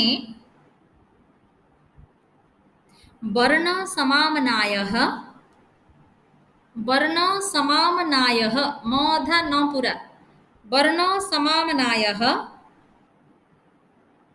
शब्दानाम् उच्चारणस्थानानि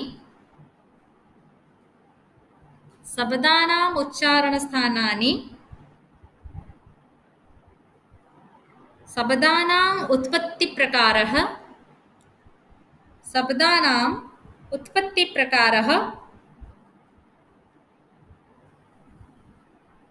विविधानाम् उत्पत्तिप्रकारः तापरे शब्दानाम् उत्पत्तिप्रकारः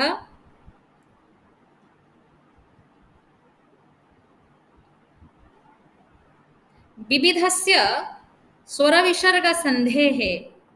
वर्णनं विविधस्य स्वरविसर्गसन्धेः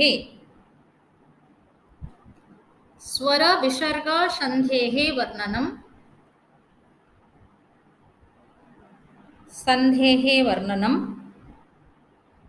मूर्धन्यविधानम्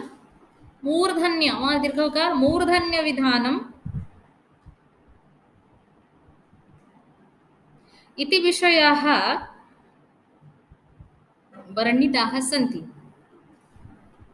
विषयाः वर्णिताः सन्ति खकर द्वितीय प्रश्नः अलग अलग लिखिले नहले द्वितीय प्रश्न एक गोटे शब्द लिखिले द्वितीय प्रश्ने णत्वविधानम्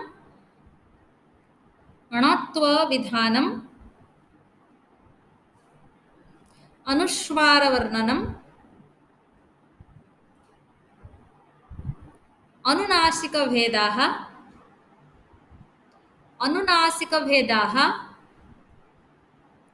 स्वरितभेदाः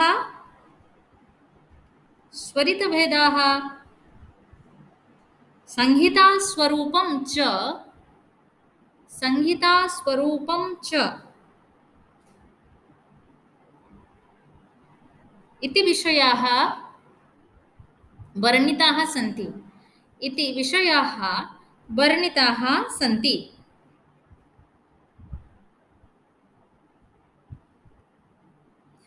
ସେତିକି। ତାପରେ ଆମେ ଆଗକୁ ଟିକେ ଆଲୋଚନା କରିବା ଯେ ଏଇ ଗ୍ରନ୍ଥର ଯୋଉ ବ୍ୟାଖ୍ୟା ଗ୍ରନ୍ଥ ମାନେ ମିଳନ୍ତି ମାହିଶେୟ କୃତଙ୍କ ଦ୍ୱାରା ପଦକ୍ରମ ସଦନମ ବୋଲି ସବୁଠୁ ପ୍ରାଚୀନ ବ୍ୟାଖ୍ୟା ବୋଲି କୁହାଯାଉଛି। ତ ମାହିଶେୟ ନାମକ ଜଣେ ଆଚାର୍ଯ୍ୟ ତାଙ୍କ ଦ୍ୱାରା କୃତ ପ୍ରଦତ୍ତ ପଦକ୍ରମ ସଦନମ, ସଦନ ମାନେ ଗୃହ, ପଦକ୍ରମର ଗୃହ ବୋଲି ଏଭଳିଆ ନାମକରଣ କରାଯାଇଛି। ସୋମାଚାର୍ଯ୍ୟ କରିଛନ୍ତି ତ୍ରିଭାଷ୍ୟ ରତ୍ନମ ହେଲା। ତେଣୁ ପୁଣି ଏଇଟା ଏଇଟା ବି ଗୋଟେ ପ୍ରାଚୀନ ବ୍ୟାଖ୍ୟା ଏହାର ଏଇ ଗ୍ରନ୍ଥର। ପୁଣି ଗୋପାଳ ଯଜ୍ୱା ବୈଦିକାଭରଣମ ବୋଲି ଗୋଟେ ବ୍ୟାଖ୍ୟା କରିଛନ୍ତି। ତେଣୁ ଏଇ ତିନିଟା ଯାକ ତାଙ୍କର ଏଇ ଗ୍ରନ୍ଥର ତୈତ୍ତିରୀୟ ପ୍ରାତିଶାଖ୍ୟର ବିଶିଷ୍ଟ ଗ୍ରନ୍ଥ ବୋଲି କୁହାଯାଉଛି। ତେଣୁ ତେଣୁ ସେୟା ଲେଖିବ।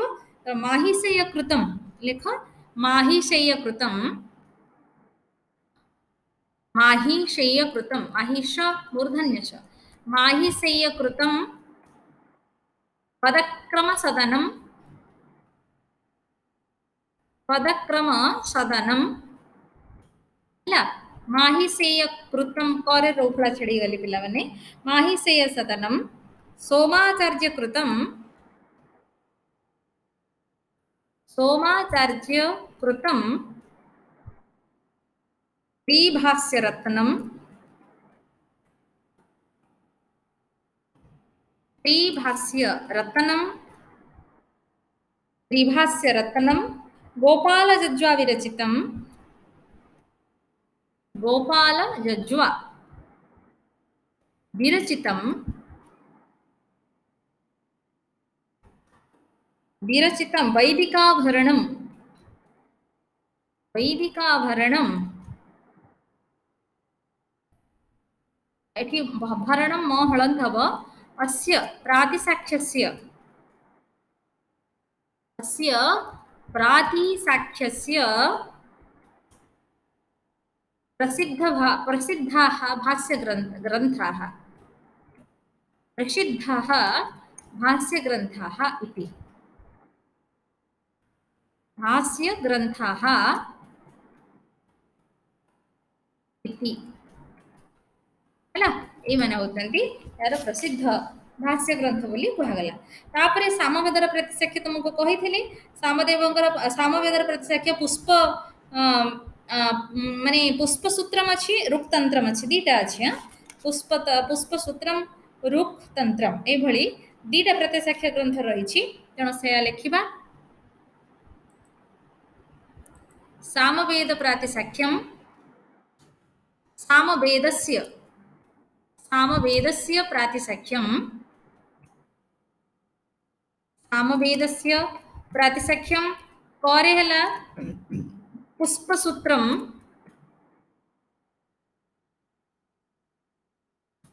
पुष्पसूत्रम,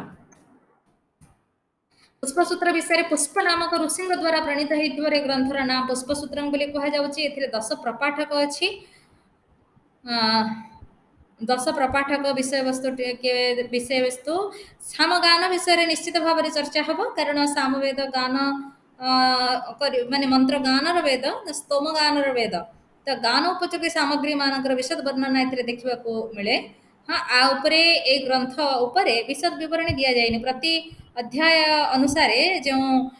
विषय विवेचना करा जाय था से कथा एथिरे कहा जाएनि। विषय खाली सामान्य भाव में कहा जाय गान उपयोगी समग्र समग्र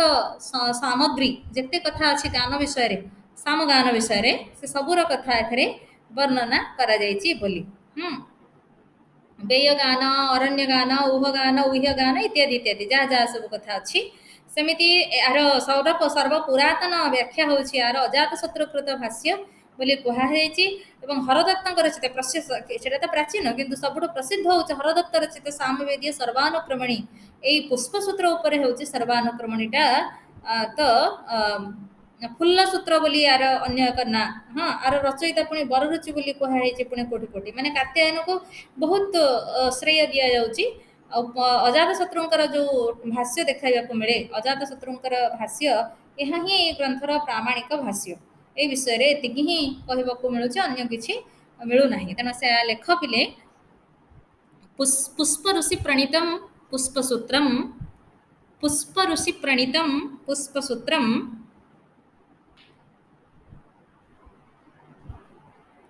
सामवेदस्य प्रातिसाख्यम, सामवेदस्य प्रातिसख्यं भवति। सामवेदस्य प्रातिसख्यं भवति। अस्मिन् प्रातिसख्ये 10 प्रपाठकाः सन्ति। अस्मिन् प्रातिसख्ये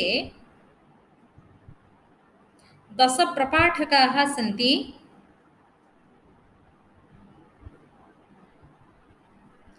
गान सामगानविधानं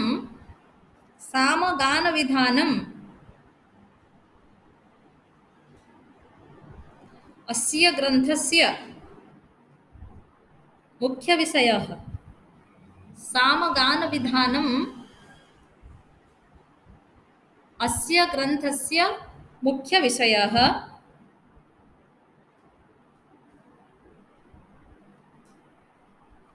मुख्यतया अत्र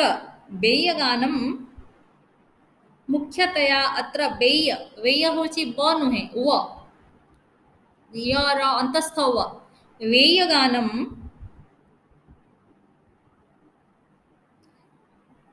वेयगाने तथा अरण्यगाने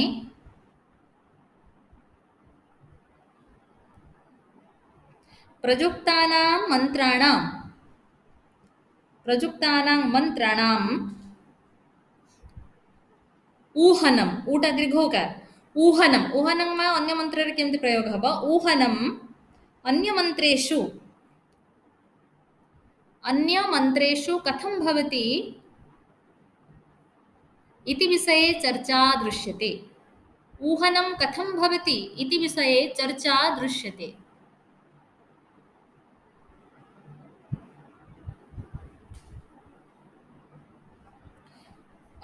तापरे लेख पुष्पसूत्रस्य उपरि अजातशत्रुकृतं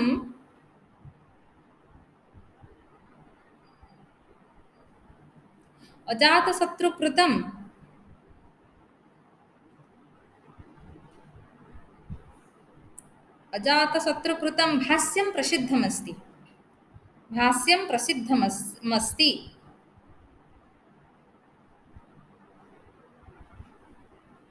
ହେଲା ଏତିକି ଖରେ ରୁକ୍ତନ୍ତ୍ର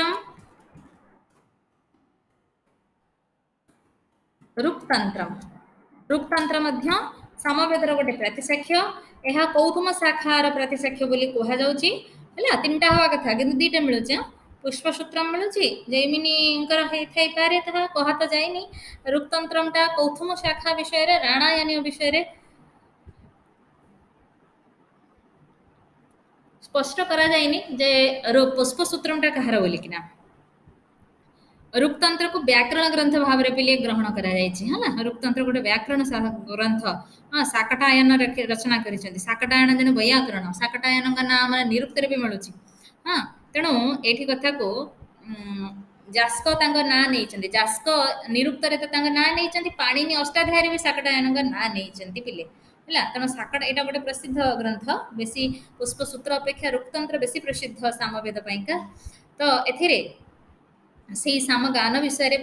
ଗାନ କଲାବେଳେ କେମିତି ପଦାନ୍ତ ଅକ୍ଷରର କେମିତି ପରିବର୍ତ୍ତନ ହେଉଛି ଅତ୍ୟନ୍ତ ସୂକ୍ଷ୍ମ କଥାର ବିବେଚନା କରାଯାଇଛି। ହେଲା ତେଣୁ ବିସର୍ଗର ମାନେ ଅନ୍ତିମ ନ ଯଦି ଅଛି ତାର କେମିତି ପରିବର୍ତ୍ତନ ହେଉଛି। ତ ଏସବୁ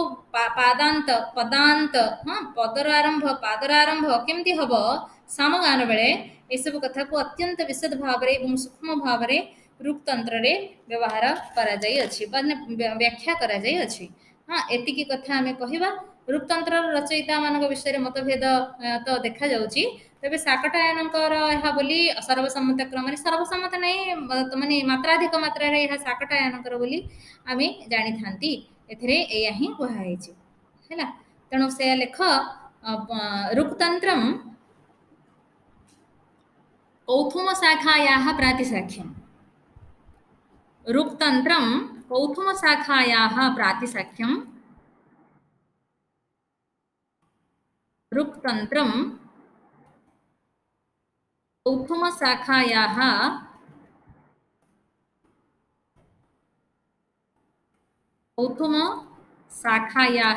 प्रातिसाख्यम।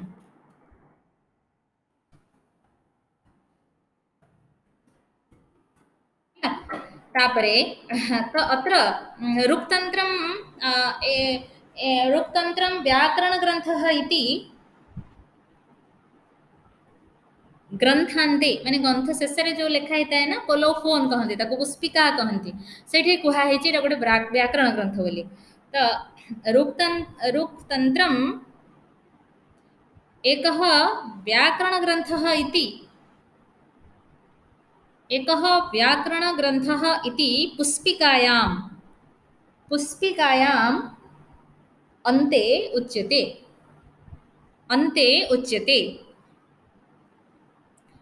अस्य ग्रंथस्य रचयिता आचार्यः शाकटायनः शाकटायन तालव्यस्व आचार्यः शाकटायनः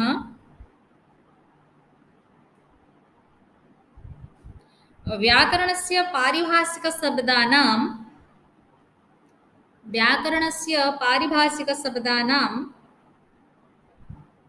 सलक्षणं वर्णनं लक्षणेन सह वर्तमानं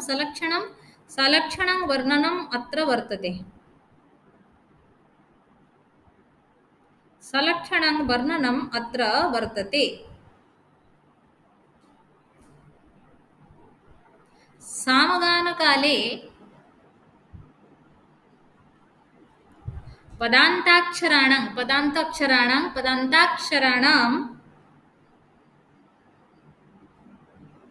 विविध परिवर्तनस्य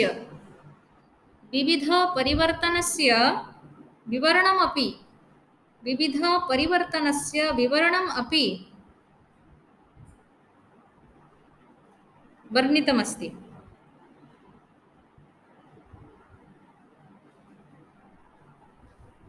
हैला तापर को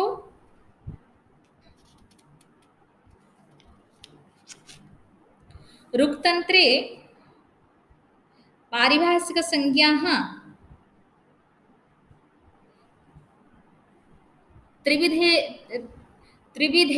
त्रिविधेषु भागेषु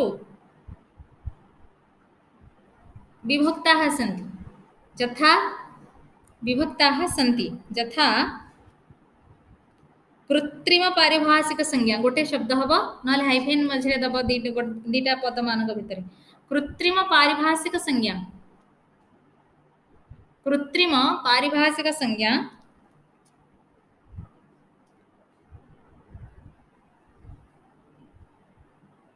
दुई रे अपूर्व पारिभाषिक संज्ञा तीन रे अन्वर्थक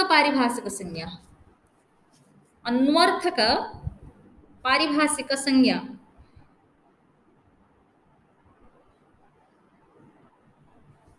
हैला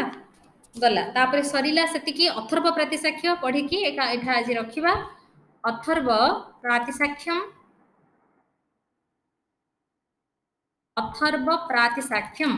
अथर्व वेदर प्रतिसाक्ष्य विषय रे कौन चर्चा करा जायछि एकमात्र प्रतिसाक्ष्य अथर्व प्रतिसाक्ष्य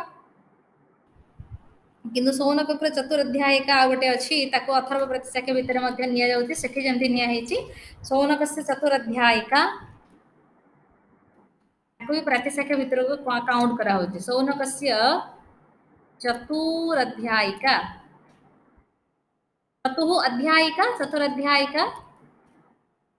चतुराध्यायिका एटा गोटे एथिरे चारिटा चैप्टर अच्छी पिले व्हिटनी द्वारा ए ग्रंथ सर्वप्रथमे प्रकाशित होईछि व्हिटनी द्वारा journal of American Oriental Society पक्षर अमेरिका प्रकाशित होईछि सर्वप्रथमे तो यार वर्ण विषय होउछि एथिरे वर्णीय विषय होउछि चारटा अध्याय रे प्रथम अध्याय रे एटा लिखि परिबा हमें तो मु कहि दिए तापर लिखिबो ध्वनि मानकर ध्वनि उच्चारण करूचे आमे विसर्जनीय अभिनिधान गोटे संधि पढ़िबो तुमे प्रातिसाख्य रे अक्षर विकार एवं आगम विषय रे चर्चा करा जायछि द्वितीय अध्याय रे संधि नियम मानकर मान स्पर्श वर्ण मानकर संधि विसर्जनीय संधि माने स्वर वर्ण स्पर्श कहले तो तुम जानिछ व्यंजन संधि विसर्ग संधि निपात रे जो संधि प्राप्त होची से विषय रे संधि एवं उष्म वर्ण मानकर जो विकार होची से विषय चर्चा करा जायछि एवं तृतीय अध्याय विषय वस्तु होची संहिता पाठ रे जो दीर्घ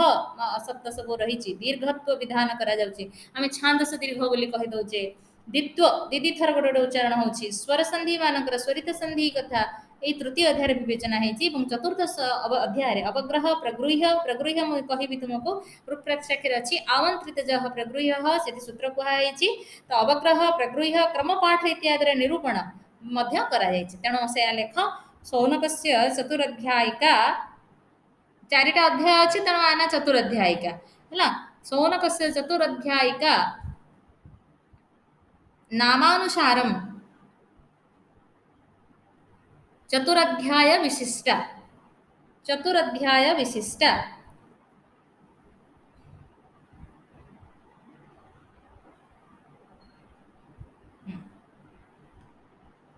हाँ अच्छा अत्र प्रथम अध्याये एक नंबर प्रथम अध्याय प्रथमोध्याय लिखिकिन लेख जमती आगु लिखिच प्रथमोध्याय हाइफेन प्रथमाध्याय प्रथमे अध्याये हब प्रथमे अध्याये ध्वनिः ध्वनिभेदः विसर्जनीयः अभिनिधानं विसर्जनीयः अभिनिधानं अक्षरः विकारः तथा आगमः आगमः इति विषयाः वर्णिताः सन्ति इति विषयाः वर्णिताः सन्ति द्वितीयोऽध्यायः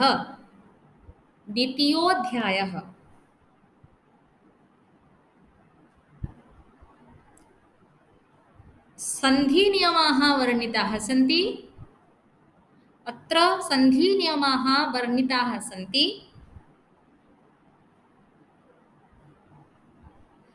अंतिमस्पर्शाणाम् अंतिमस्पर्श कहले जो वन्यण नाम अंतिमस्पर्शाणां सन्धिः अंतिमस्पर्शाणां गोटे शब्द अंतिमस्पर्शाणां सन्धिः विसर्जनीय सन्धिः निपातप्राप्तः सन्धिः इति एतेषां नियमाः तथा उष्मवर्णविकारः उष्म गोटे शब्द हव उष्मवर्णविकारः परिचर्चितः अस्ति उष्मवर्णविकारः परिचर्चितः अस्ति तृतीयोऽध्यायः संहितापाठे विद्यमानस्य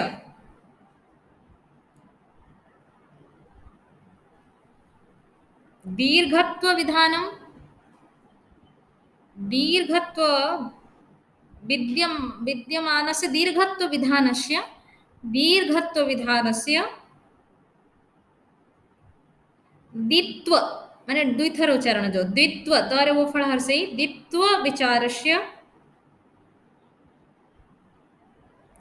द्वित्व विचारस्य स्वरसन्धेः स्वरितस्य च स्वरसन्धेः स्वरितस्य च भेदाः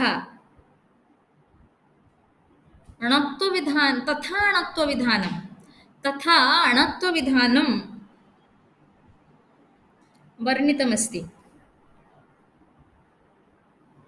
वर्णितमस्ति चतुर्थोऽध्यायः अवग्रहस्य प्रगृह्यस्य अवग्रहस्य प्रगृह्यस्य क्रमपाठस्य च निरूपणं भवति हैला। तापर द्वितीयटा होचे अथर्व प्रातिशाख्यम। अथर्व प्रातिशाख्यम अथर्व प्रातिशाख्य रे से कहउछंती जे सेमिति अथर्व प्रातिशाख्य रे से कहउछंती विशेष वर्णना है अथर्व वेद को नहीं संधि स्वर पदपाठ ये सब नियम वर्णना है कि रही पारिभाषिक शब्द मानकर प्रयोग प्रायतः नहीं ए ग्रंथ रे साकल्य को छाड़ीदेले अन्य को आचार्य नाम देखा मिलेनी। हाँ तेणु अथर्व वेदर समस्त विषय निरूपण प्रायतः एथिरे बहुत स्वल्पकाय छोटिया बहीटे यहाँ अथर्व प्रातिशाख्यटा। तो अथर्व वेद संबंधी विषय प्रतिपादन होची यार प्रयोजन व लक्ष्य। अथर्व वेद प्रातिशाख्य ना जेहेतु रही तेणु यार गोटे बृहत पाठ आ गोटे कौटी रही जाइए बोलिका अनुमान करा जाउची। से एतिकी सामान्य कथा लिखिनि देख अथर्व प्रातिशाख्यम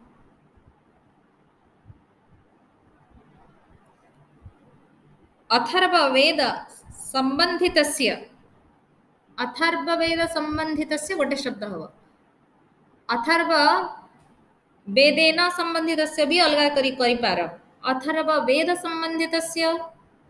एकाठी हाले अथर्व वेदेन संबंधितस्य संधेः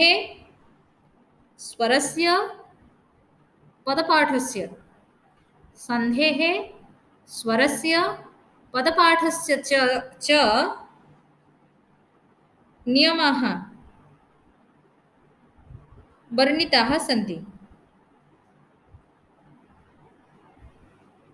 अत्र प्रायेण पारिभाषिकशब्दानां प्रयोगः न दृश्यते।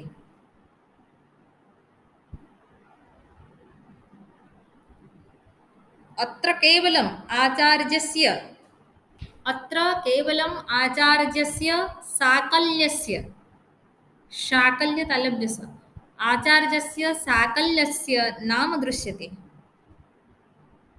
नाम दृश्यते व उपलभ्यते करिपार नाम उपलभ्यते।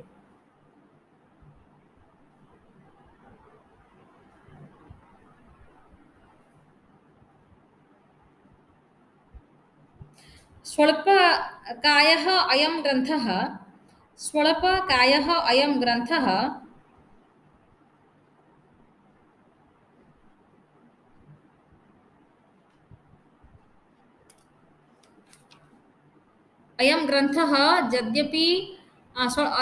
यद्यपि नहीं व्यापक उपादेयः तथा व्यापकः इति